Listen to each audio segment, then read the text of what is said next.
가난한 집에서 태어났다고 해서 평생 가난하게 살아야 할까? 운이 없어서 실패했다고 해서 계속 실패만 해야 할까? 벤저민 프랭클린은 이 질문에 명확한 답을 남겼다. 가난은 죄가 아니다. 하지만 무지가 만든다. 17명의 자녀 중 15번째로 태어난 프랭클린. 아버지는 비누와 양초를 만드는 평범한 수공업자였다. 돈이 없어서 정규 교육은 2년밖에 받지 못했다. 12살에 형이 인쇄소에서 도제로 일을 시작했다. 그런 그가 어떻게 미국 건국의 아버지가 되었을까? 어떻게 과학자, 외교관, 사업가, 정치가로 성공할 수 있었을까? 어떻게 당시 미국에서 가장 부유한 사람 중 하나가 될 수 있었을까? 답은 하나다. 그는 무지와 싸웠기 때문이다. 자신의 무지를 인정하고 그것을 극복하기 위해 평생을 바쳤다. 프랭클린은 말했다. 지식에 투자하는 것이 가장 높은 이자를 준다. 이것은 단순한 격언이 아니다. 그의 삶 전체가 이 한 문장의 증명이었다. 12살, 형이 인쇄소에서 일하던 프랭클린은 매일 새벽 4시에 일어났다. 다른 아이들이 잠들어 있을 때 그는 혼자 책을 읽었다. 돈이 없어서 책을 살 수 없었기에 빌려서 읽었다. 빌린 책은 하룻밤 사이에 다 읽고 새벽에 돌려주었다. 그는 책을 읽는 것만으로는 만족하지 않았다. 읽은 내용을 모두 노트에 정리했다. 중요한 구절은 외울 때까지 반복해서 읽었다. 그리고 그것을 자신의 말로 다시 써보면서 완전히 자신의 것으로 만들었다. 이것이 바로 프랭클린의 첫 번째 전략이었다. 철저한 기록과 반복 학습. 그는 평생에 걸쳐 일기를 썼다. 하루도 빠짐없이 자신이 무엇을 배웠는지, 무엇을 실수했는지, 내일은 무엇을 해야 하는지 기록했다. 그런데 여기서 중요한 것은 단순히 기록만 한 것이 아니라는 점이다. 그는 자신만의 덕목 체크리스트를 만들었다. 13가지 덕목을 정하고 매일 자신이 그 덕목들을 얼마나 실천했는지 점수를 매겼다. 절제, 침묵, 질서, 결심, 절약, 근면, 성실, 정의, 중용, 청결, 평정, 순결, 겸손. 이 13가지 덕목을 완벽하게 지키기 위해 그는 매주 하나씩 집중적으로 연습했다. 13주가 지나면 다시 처음부터 시작했다. 1년에 4번 평생에 걸쳐 이 훈련을 반복했다. 사람들은 이것을 보고 말했다. 너무 딱딱하다. 인생이 재미없을 것 같다. 하지만 프랭클린의 생각은 달랐다. 그는 말했다. 자유는 규칙을 지킬 때 생긴다. 방종은 노예를 만들지만 절제는 자유를 준다. 그리고 실제로 그는 이 방법으로 자유를 얻었다. 17살, 프랭클린은 형과 갈등을 빚고 보스턴을 떠났다. 필라델피아로 간 그는 주머니에 동전 몇 개만 가지고 있었다. 배가 고팠던 그는 그 돈으로 빵 3개를 샀다. 하나는 먹고 나머지 2개는 팔 밑에 끼고 거리를 걸었다. 그때 한 여자가 그를 보며 웃었다. 그 여자가 바로 나중에 그의 아내가 된 데보라였다. 첫 만남이 그렇게 초라했던 것이다. 하지만 프랭클린은 포기하지 않았다. 인쇄소에서 일하면서도 매일 공부를 계속했다. 특히 글쓰기 실력을 늘리기 위해 특별한 방법을 썼다. 그는 유명한 작가들의 글을 베껴 쓰면서 문체를 익혔다. 며칠 후에는 원문을 보지 않고 기억만으로 다시 써보았다. 그리고 원문과 비교하면서 자신이 부족한 부분을 찾아냈다. 이런 식으로 몇 년을 연습한 결과 그의 글쓰기 실력은 놀라울 정도로 향상되었다. 그리고 그 실력으로 신문을 발행하기 시작했다. 펜실베이니아 가제트라는 이름의 신문이었다. 처음에는 아무도 주목하지 않았다. 하지만 프랭클린은 포기하지 않고 꾸준히 좋은 기사를 썼다. 그는 독자들이 원하는 것이 무엇인지 정확히 파악했다. 딱딱한 정치 기사보다는 일상생활에 도움이 되는 실용적인 정보를 제공했다. 날씨 예보, 농업 정보, 의학 상식, 사업 조언 등을 쉽고 재미있게 풀어냈다. 결과는 놀라웠다. 몇 년 만에 펜실베이니아 가제트는 미국에서 가장 인기 있는 신문이 되었다. 그리고 프랭클린은 그 수익으로 다른 사업에도 진출할 수 있었다. 하지만 그의 진짜 혁신은 따로 있었다. 그는 푸어 리처드 알마낙이라는 달력을 만들었다. 이 달력에는 단순히 날짜만 적혀 있는 것이 아니라 매일매일 삶의 지혜가 담긴 격언들이 적혀 있었다. 일찍 자고 일찍 일어나면 건강하고 부유하고 현명해진다. 시간은 돈이다. 신은 자신을 돕는 자를 돕는다. 이런 문구들이 사람들의 마음을 사로잡았다. 그리고 이 달력은 성경 다음으로 많이 팔리는 책이 되었다. 프랭클린의 두 번째 전략은 바로 이것이었다. 가치를 창조하고 전파하는 것. 그는 단순히 자신만 잘 되려고 하지 않았다. 자신이 배운 지식과 지혜를 다른 사람들과 나누려고 했다. 그리고 그 나눔이 결국 자신에게도 더 큰 이익으로 돌아왔다. 30대가 된 프랭클린은 이미 상당한 부를 축적했다. 하지만 그는 여기서 멈추지 않았다. 그는 더 큰 꿈을 꾸고 있었다. 그 꿈은 바로 시민사회의 발전이었다. 그는 개인의 성공만으로는 진정한 행복을 얻을 수 없다고 생각했다. 사회 전체가 발전해야 개인도 진정으로 발전할 수 있다고 믿었다. 그래서 그는 정토클럽이라는 모임을 만들었다. 매주 금요일마다 12명의 젊은이들이 모여서 토론을 했다. 정치, 철학, 과학, 사업 등 모든 주제에 대해 자유롭게 의견을 나누었다. 이 모임의 규칙은 간단했다.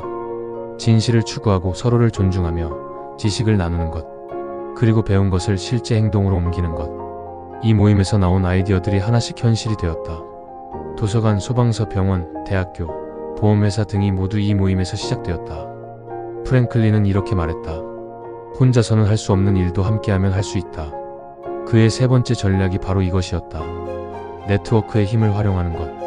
그런데 여기서 중요한 것은 그가 단순히 인맥을 쌓으려고 한 것이 아니라는 점이다. 그는 진정으로 다른 사람들에게 도움이 되고 싶어 했다. 그리고 그런 마음이 결국 자신에게도 큰 도움이 되었다. 40대에 접어든 프랭클린은 과학 연구에 매진했다. 특히 전기에 대한 연구로 유명해졌다. 그의 연구 결과는 유럽의 과학자들에게도 인정받았다.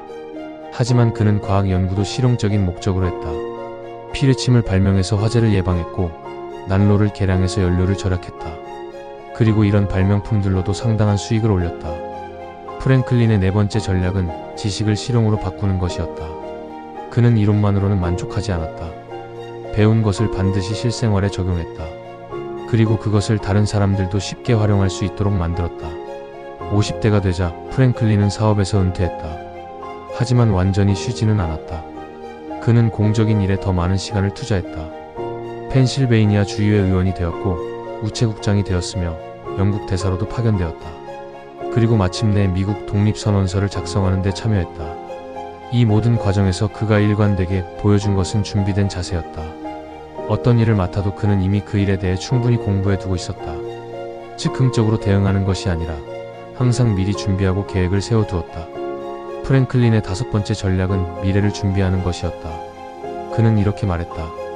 실패에 대한 준비를 하지 않는 것은 실패를 준비하는 것이다. 그는 모든 일에 대해 최선의 시나리오와 최악의 시나리오를 동시에 준비했다. 그래서 어떤 상황이 와도 당황하지 않고 대응할 수 있었다. 하지만 프랭클린의 가장 중요한 전략은 따로 있었다. 그것은 바로 복리의 힘을 이해하는 것이었다. 그는 단순히 돈의 복리만 이야기한 것이 아니다. 지식의 복리, 인맥의 복리, 경험의 복리를 모두 이해하고 있었다. 매일 조금씩 배우고 조금씩 실천하고 조금씩 기록하는 것. 이런 작은 습관들이 쌓이고 쌓여서 거대한 성공으로 이어진다는 것을 알고 있었다. 그는 이런 비유를 들었다. 물방울이 바위를 뚫는 것은 힘 때문이 아니라 지속성 때문이다. 프랭클린이 20대에 세운 목표 중 하나는 40세까지 경제적 자유를 얻는 것이었다. 그리고 그는 정확히 42세에 사업에서 은퇴할 수 있을 만큼의 부를 축적했다. 어떻게 가능했을까? 그는 매일 자신의 수입과 지출을 기록했다. 그리고 저축률을 점진적으로 높여나갔다. 처음에는 수입의 10%를 저축했지만 점차 50%까지 저축률을 높였다. 하지만 단순히 돈을 모으기만 한 것은 아니다. 그는 그 돈을 현명하게 투자했다. 부동산 사업, 주식 등에 분산 투자했고 항상 안전마진을 두었다. 그리고 가장 중요한 것은 자신에 대한 투자를 게을리하지 않았다는 점이다. 책값, 교육비, 건강관리비는 아무리 돈이 부족해도 절약하지 않았다. 그는 말했다. 자신에 대한 투자만이 아무도 빼앗아갈 수 없는 재산이다. 이것이 바로 프랭클린의 여섯 번째 전략이었다. 자기 투자를 최우선으로 하는 것. 70대가 된 프랭클린은 미국 독립전쟁의 승리를 이끌어내는 외교관으로 활약했다. 프랑스에서 그는 단순한 식민지 대표가 아니라 존경받는 지식인으로 대우받았다. 그의 과학적 업적과 문학적 재능이 유럽 전체에 알려져 있었기 때문이다. 80대가 되어서도 그는 멈추지 않았다. 미국 헌법 제정에 참여했고 노예제 폐지 운동에도 앞장섰다. 그리고 84세에 생을 마감할 때까지 배움을 멈추지 않았다. 그의 마지막 편지는 노예제 폐지에 관한 글이었다.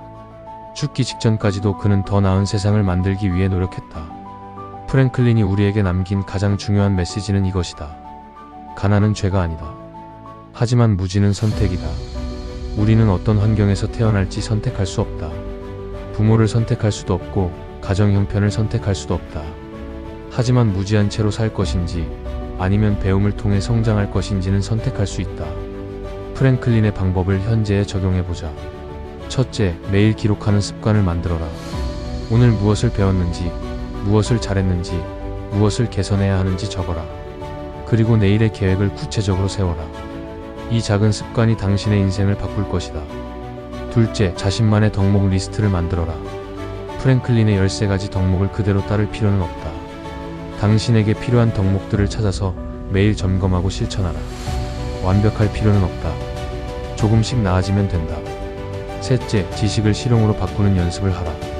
책을 읽기만 하지 말고 배운 것을 실제로 적용해보라. 그리고 그 결과를 다시 기록하고 분석하라. 이론과 실천의 결합이 진정한 지혜를 만든다. 넷째, 가치 있는 네트워크를 만들어라. 단순히 인맥을 쌓으려고 하지 말고 서로에게 도움이 되는 관계를 만들어라. 함께 성장할 수 있는 사람들과 정기적으로 만나서 지식을 나누어라. 다섯째, 복리의 힘을 믿어라. 하루아침에 큰 변화를 기대하지 마라. 매일 1%씩만 나아져도 1년 후에는 37배가 성장한다. 작은 개선의 누적이 놀라운 결과를 만든다. 여섯째, 자기 투자를 최우선으로 하라.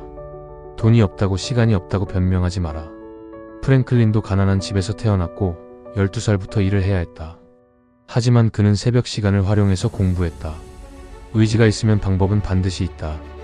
일곱째, 미래를 준비하라. 현재에만 매몰되지 말고 5년 후, 10년 후를 생각하라. 그리고 그 미래를 위해 지금 무엇을 해야 하는지 계획을 세워라. 준비된 자에게만 기회가 온다. 여덟째, 사회적 가치를 창조하라. 개인의 성공만 추구하지 말고 다른 사람들에게도 도움이 되는 일을 하라. 프랭클린처럼 자신의 지식과 경험을 나누어라. 그것이 결국 더 큰 성공으로 이어진다. 프랭클린은 이렇게 말했다.